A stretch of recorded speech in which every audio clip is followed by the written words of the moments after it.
Welcome to our 5-minute Bible study in the book of Revelation. This session we are in the final chapter of Revelation, chapter 22, and we're moving to the concluding words of John's great revelatory reveal to us. Now we just sort of completed his vision of the New Jerusalem, where he saw this holy city coming down out of heaven from God, the bride of Christ now presented to the Lamb.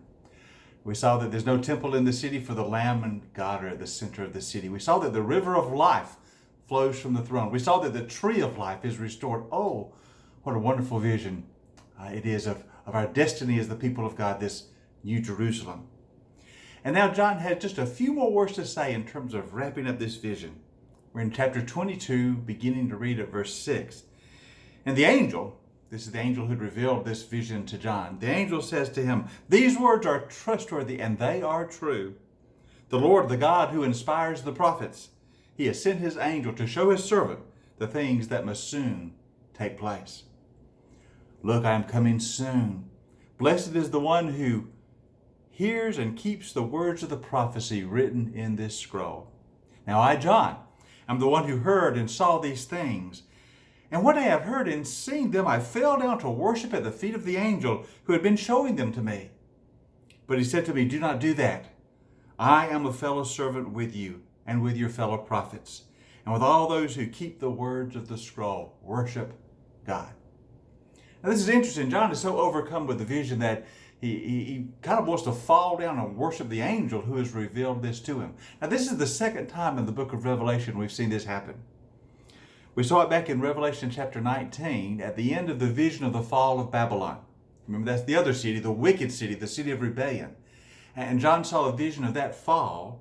And when it was finished, it says in chapter 19, John said, "I fell at the feet of the angel to worship him." And he said, "Don't do it.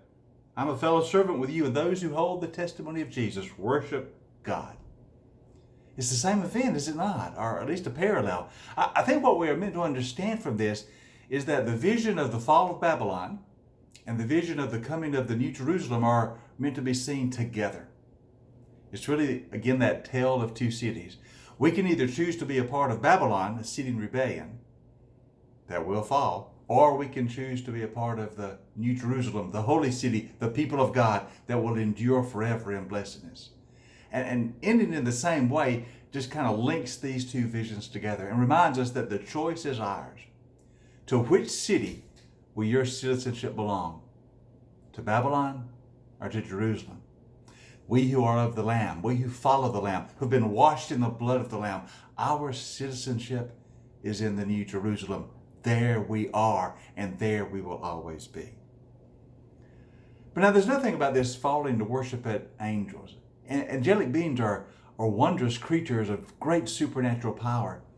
And sometimes if we're not careful, we might end up worshiping them because they are so much more powerful than we.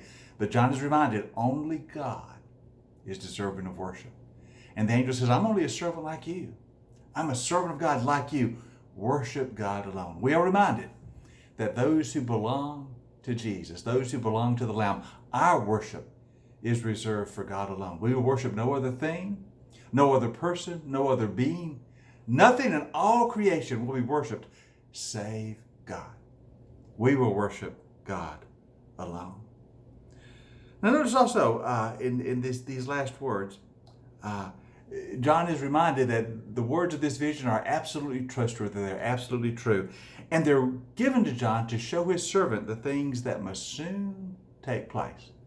Now did you catch that? You've received this vision to see things that must soon take place.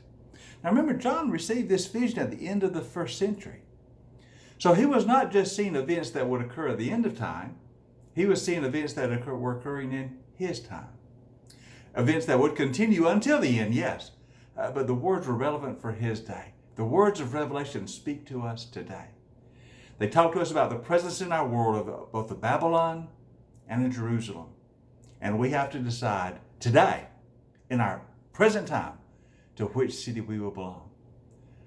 Know that Jerusalem will endure, so you better be sure you're part of Jerusalem. That is, worship God, serve the Lamb, be washed in the blood of the Lamb. Decide today, John is saying, which city you will belong to. And make sure you belong to Jerusalem, the city of the Lamb. Then John has one more thing to say in this paragraph. He says, the angel told me, do not seal up the words of this prophecy, for the time is near.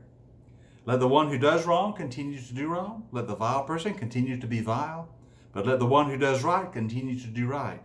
And let the holy person continue to be holy.